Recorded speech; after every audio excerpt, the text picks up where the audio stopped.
Hello students, welcome in chemistry class.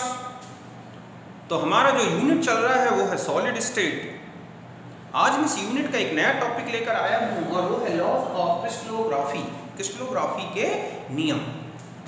तो सबसे पहले हम क्रिस्टलोग्राफी की डेफिनेशन देखें कि क्रिस्टलोग्राफी क्या है। क्रिस्टलोग्राफी एक्चुअली में एक साइंस की ब्रांच है जो कि क्रिस्टल्स की कंप्लीट स्टडी से रिलेटेड है। मतलब है कि crystallography is the branch of science which deals with complete study of crystals. तो ये क्रिस्टलोग्राफी जो है वो 3 बेसिक लॉ पे बेस्ड है और उनमें से फर्स्ट लॉ है law of constituency of interfacial angles, अर्थात अंतरफलकी कोणों की स्थिरता का नियम। सबसे फर्स्ट आता है कि इंटरफेशियल एंगल्स। तो कोई भी क्रिस्टल में जो दो एडजेसेंट फेसेस होती हैं उनके बीच के एंगल को बोला गया है क्या? Interfacial angle. इस लॉ में ये बोला गया कि एक ही सब्सटेंस के अगर क्रिस्टल्स हैं तो चाहे वो बड़े साइज में हो चाहे छोटी साइज में हो, उनके इंटरफेशियल एंगल्स सेम होंगे, अर्थात इंटरफेशियल एंगल्स की वैल्यू कांस्टेंट होगी। तो इसने कहा है कि all crystals of same substance having same value of interfacial angles whatever having any size of crystal, अर्थात क्रिस्टल का कोई भी साइज हो उसके इंटरफेशियल एंगल्स अंतरफलकीय कोण के मान समान होंगे एक ही पदार्थ के अगर क्रिस्टल हैं तो। समझ गए ना कि all crystals of the same substance having same interfacial angles whatever having any size of crystal. एक ही पदार्थ के सभी क्रिस्टलों में अंतरफलकी कोणों के मान समान होंगे चाहे क्रिस्टल किसी भी आकार का हो। जैसे हम कहें कि ये बना है हेक्सागोनल क्रिस्टल यूनिट, तो ये छोटी यूनिट दिख रही है, मान लो ये बड़ी यूनिट है, तो ये 120 डिग्री का एंगल है और ये भी 120 डिग्री का होगा क्योंकि ये हेक्सागोनल यूनिट्स हैं। इसी तरह से अगर हम क्यूबिक यूनिट देखें, मान लो कि ये क्यूबिक यूनिट ये है, क्यूबिक यूनिट ये है, तो ये 90 डिग्री का एंगल है तो ये भी 90 डिग्री का एंगल होगा अगर ये क्रिस्टल एक ही सब्सटेंस के हैं, ये क्रिस्टल एक ही सब्सटेंस के हैं। तो इस तरह से ये कहलाता है constancy of interfacial angles, law of, ठीक है, कांस्टेंसी ऑफ इंटरफेशियल एंगल्स, अर्थात जो है स्थिरता का, अंतरफलकी कोणों की स्थिरता का नियम कि एक ही मैटर के क्रिस्टल्स के जो इंटरफेशियल एंगल्स होंगे वो सेम होंगे चाहे क्रिस्टल बड़ा हो या छोटा, इतना ध्यान रखना है, यही है इसका लॉ। तो आप इसे नोट करें।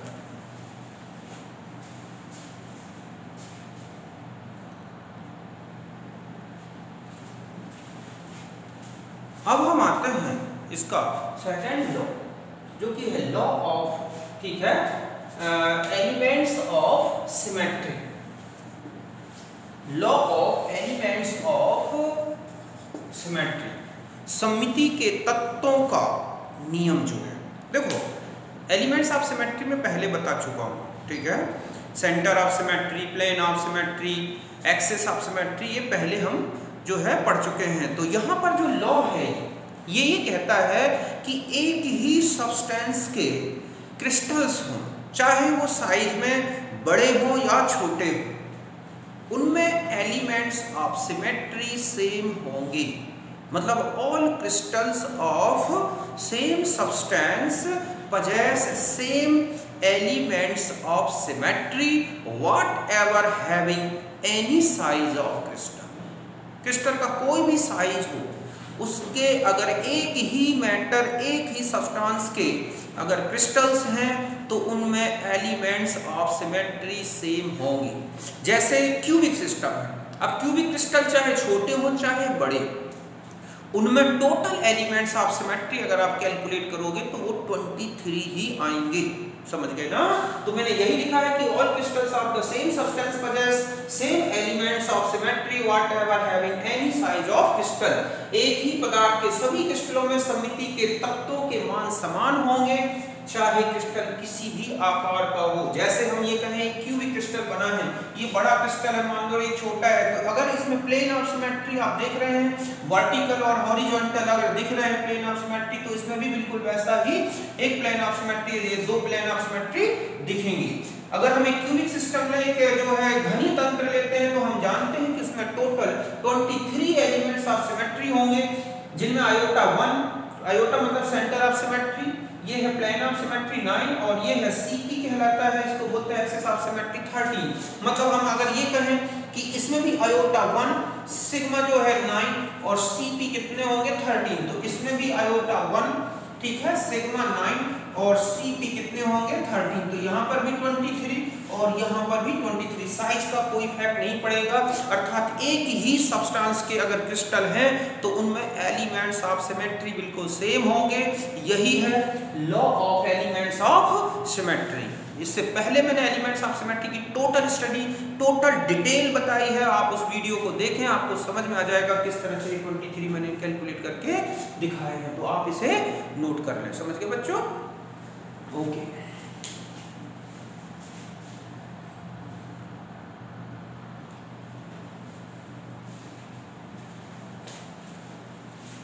अब हम आते हैं थर्ड लॉ, जो है लॉ ऑफ रेशनल इंडिसेस, परिमेयता घातांक का नियम, लॉ ऑफ, ठीक है, रेशनल इंडिसेस।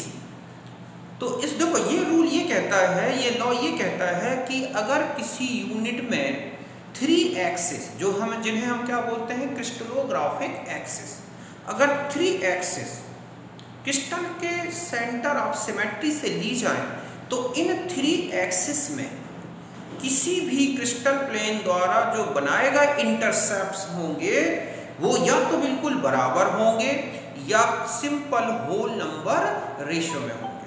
बात समझ गए ना कि क्रिस्टल से अगर 3 क्या ली जाए क्रिस्टलोग्राफिक एक्सिस जो कि उसके सेंटर ऑफ सिमेट्री से निकलती हैं, तो इन तीनों क्रिस्टलोग्राफिक एक्सिस में क्रिस्टल के किसी भी प्लेन द्वारा बनाए गए जो इंटरसेप्ट्स होते हैं वो या तो बराबर होते हैं या फिर हम उसे कहें कि वो एक सिंपल होल नंबर रेशियो में होते हैं।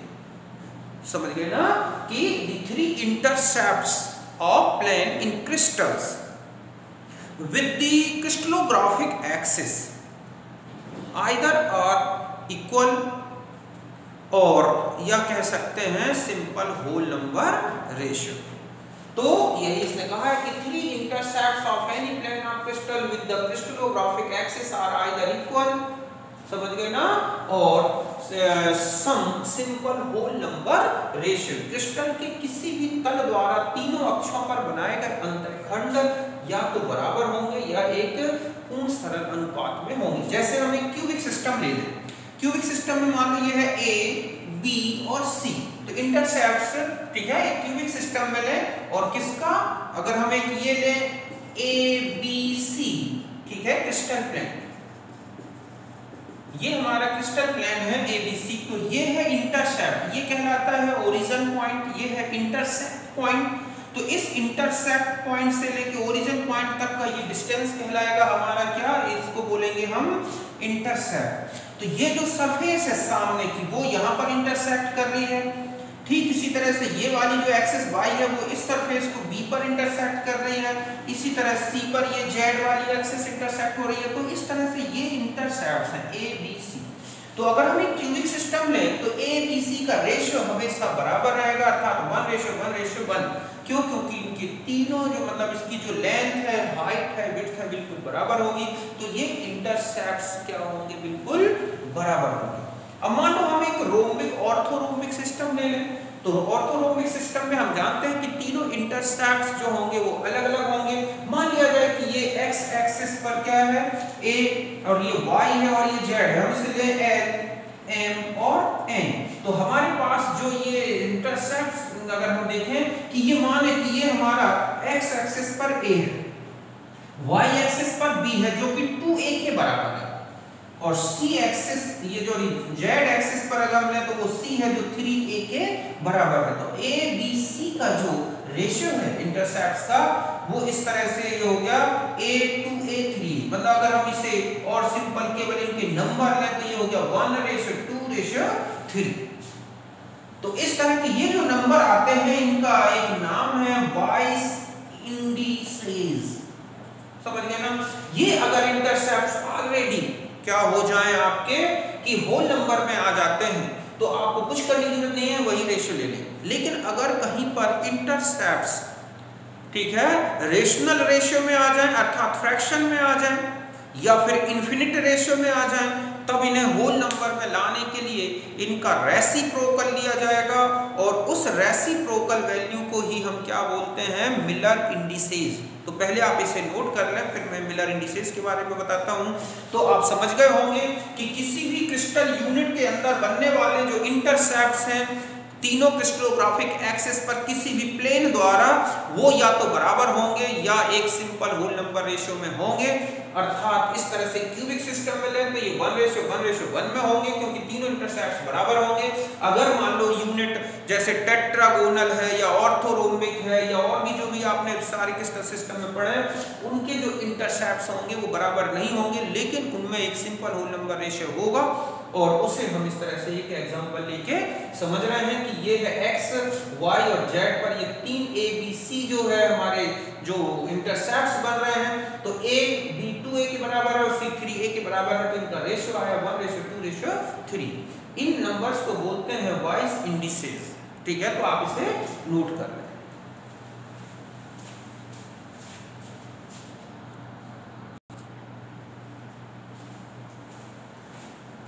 अब हम आते हैं मिलर इंडिसेस। देखो ये क्या है कि अगर मान लिया जाए कि वो जो 3 क्रिस्टलोग्राफिक एक्सिस में जो इंटरसेप्ट्स बन रहे हैं किसी प्लेन के, वो मान लो एक इंटीजर में नहीं है बल्कि वो एक रेशनल नंबर में है या फ्रैक्शन वैल्यू में है या इन्फिनिट है, तब ऐसे में इन इंटरसेप्ट्स को होल नंबर में चेंज करने के लिए एक सिंपल रेशियो लाने के लिए हमें क्या यूज करना होता है, मिलर इंडिसेस।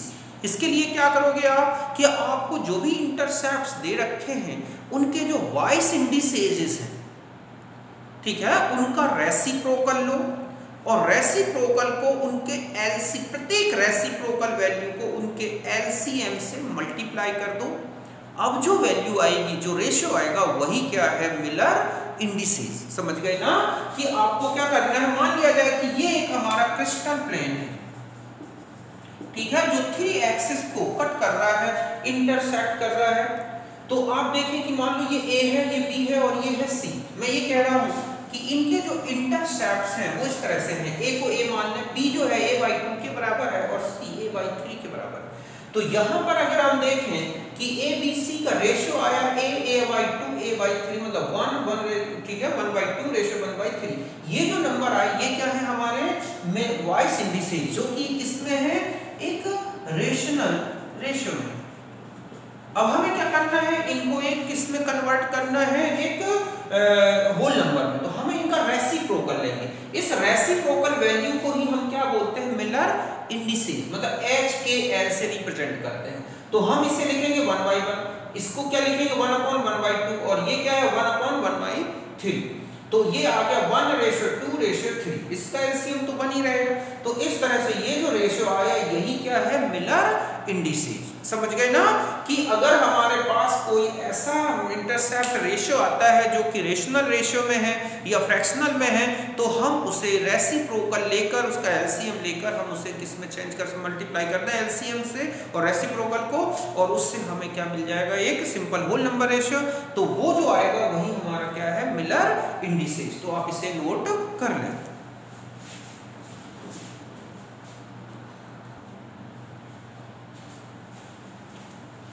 अब मैं आपको एक क्यूबिक यूनिट में जो कुछ इंपॉर्टेंट जो क्रिस्टल प्लेन्स हैं उनके बारे में बता दूं। जैसे ये है एक क्यूबिक यूनिट, तो ये जो प्लेन दिख रहे हैं ये कहलाते हैं कौन से प्लेन, इसको बोलते हैं 1, ठीक है, इन्फिनिट। मतलब ये है कि ये वाला प्लेन केवल एक एक्सिस में इंटरसेप्ट बना रहा है, इसमें और इसमें कोई इंटरसेप्ट नहीं बनाएगा, इन्फिनिट में बनाएगा, अनंत बनाएगा। इसलिए इसके जो इंटरसेप्ट्स हुए वो क्या हो गए, 1 ∞ 1, ठीक है, 1 ∞, ठीक है, रेशियो इन्फिनिट, ये है वाइस इंडिसेस। अगर हम इनका रेसिप्रोकल लें तो हमें ये आ जाएगा। तो इस तरह से चूंकि ये इन्फिनिट वैल्यू है, हमें इन्हें सिंपल होल नंबर रेशियो बनाना है, तो हम उनका रेसिप्रोकल लें तो हमारे पास ये जो आ गया ये है हमारे मिलर इंडिसेस। हम इसी को बोलेंगे 1 0 0 प्लेन।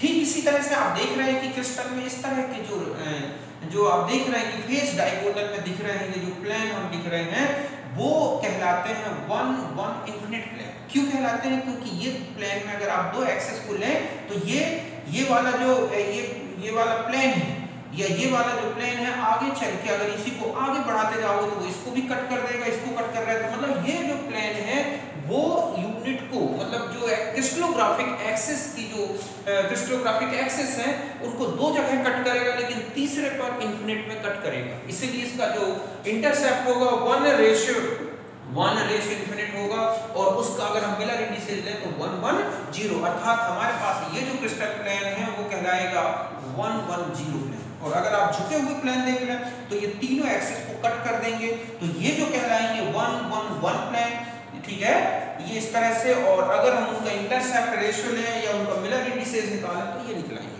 तो इस तरह से क्यूबिक यूनिट में इस तरह के क्रिस्टल प्लेन्स होते हैं, तो इसे आप नोट कर लें।